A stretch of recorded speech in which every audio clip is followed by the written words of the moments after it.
Alright, I'm going to make a video of me making these Corvair wrenches. And I did it a few days ago, and I don't know what the heck happened, but I deleted the video, or lost the video, or I couldn't find the video.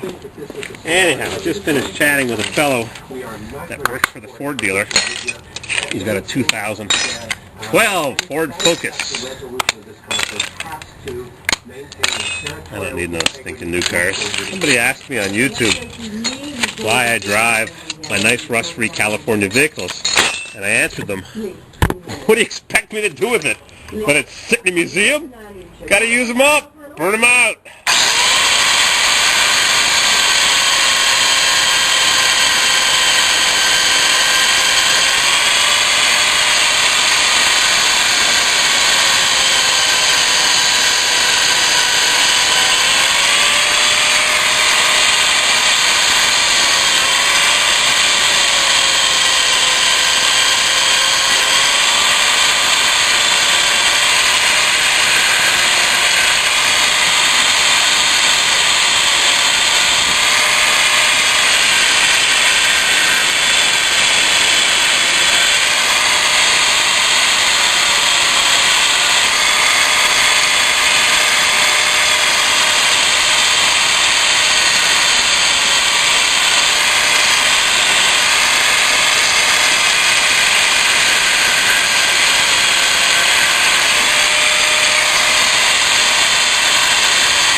Alright, I'm going to try to do these a different way this time. I'm going to cut them like I've just done and then weld a 9/16 to a 7/16. I'm going to throw it in the vise. I'm going to bend this 170 degrees so that it can get into a nut that you can't get to on a Corvair. I'm going to take all these lopped off heads and throw them into my pile of lopped off heads, and one day I'll go on eBay and I'll weld them together and I'll sell them as mini wrenches. I wonder if anybody will buy them. See? Mini wrenches. Alright, I gotta take these over to the torch now. Bring the welder over to here, pardon me. Bring my MIG welder over and weld them up. Alrighty. Take off my cap. Yeah, it's me. And, stick on my welding helmet.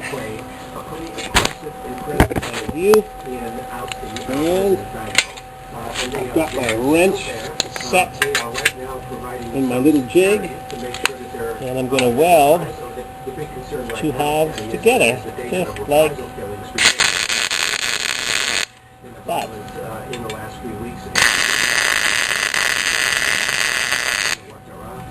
And the U.S. forces are there sort of helping maintain order. I think this is a good news story in the sense that we have seen forces playing the role, and boy, if you look at Libya, whoa, just burned my thumb. Oops.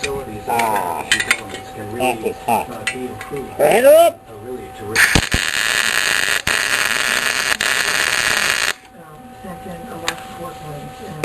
That's it. Now I got a burned thumb to deal with. Oh, and the sun is shining today. I'm listening to the Diane Rehm show with a burned thumb. That's how you weld the two halves together. I'm going to weld them all up, and I'll bend them for you, and deal with my burned thumb. Ooh. Alrighty. I've already ground down the welds, but it's a noisy operation. That's all I do.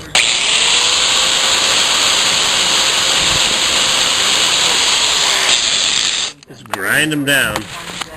Next I'll take them over to my bench vise, which I wish I had a bigger one.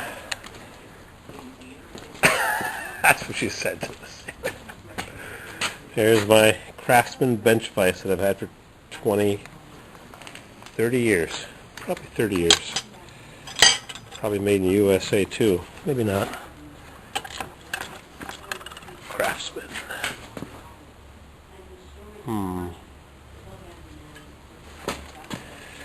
Alright, I'll get the torches and I'll commence to clean up my workbench.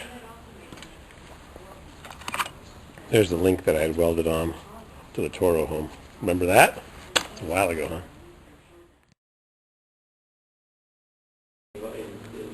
Alrighty, now I gotta find a place to park the camera while I spread the tripod. The tripod legs. Maybe right there. Let me go around the corner and see what's in the viewfinder. Make sure you have a good view. Oh, it's a little crooked. Out. More or less. There we go. I wonder about some of the guys that watch my videos. They respond right away no matter when I post them, like Matt 2000 UK or Tacoma or Rochland TRS Ocelli. Well, I can't remember. Anyway, I don't know if you can see what's going on here.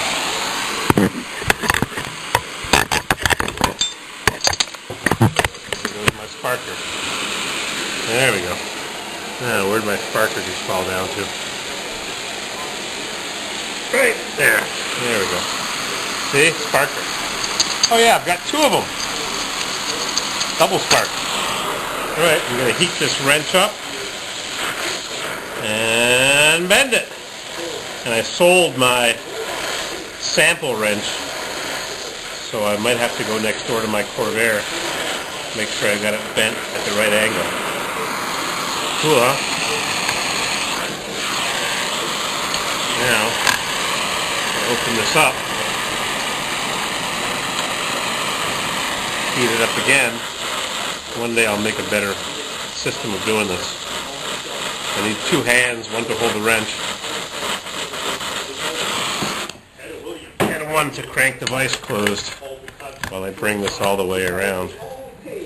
There we go. Ooh, it's getting cold. Uh-oh. Right around there. Hope it's not too much. I'm going to have to go over to my Corvair. That might be too much.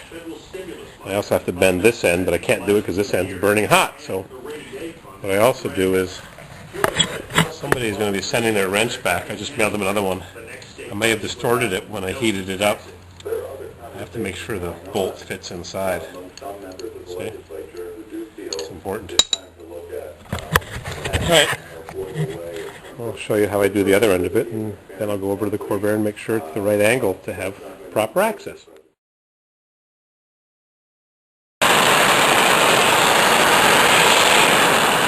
That end's bent. Now I'm going to bend this end without burning my fingers. This is for the 64 and up. I have a little guide in the top shroud for the belt. 64 and up, or if your engine has a newer top cover, or you have a newer engine. I've got to go over to my Corvair and make sure those are the right dimensions.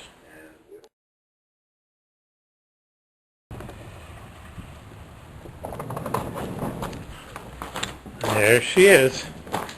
1962 Spider with a 1964 drivetrain, including a camber compensator. So I'll grab the flashlight from my pocket.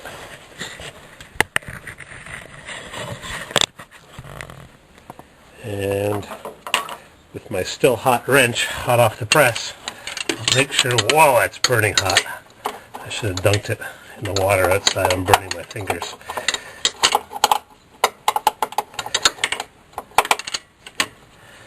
I bent it a little too much. It's a little too bent. I'm going to have to straighten that a bit. See, it's hitting the idler. Now the other side is for, whoa, it's hot. This bolt right there.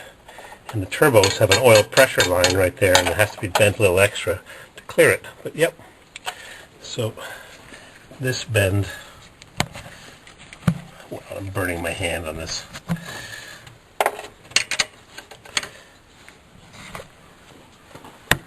See how that fits? It's bumping into the idler a bit. It'll still work, but I'm going to unbend it. I'm going to open it up. I'm going to open it up a little bit to make it fit better, because it's important to get it right. And there's my 62 Spider, and right next to it is my 63 Monza with 4 carburetors, but it's not a 140. It's a 65 110 that someone's welded the carburetor bosses on to make it into a 140 style. 4-speed rat rod, like all my vehicles, full of junk. I might be selling it this summer. Got too many Corvairs. Alrighty, turbocharged 4-speed Spider with a aluminum console that you can't see. Rear aluminum console, and I have another one. Lucky me, right over there. Alrighty, thanks for looking.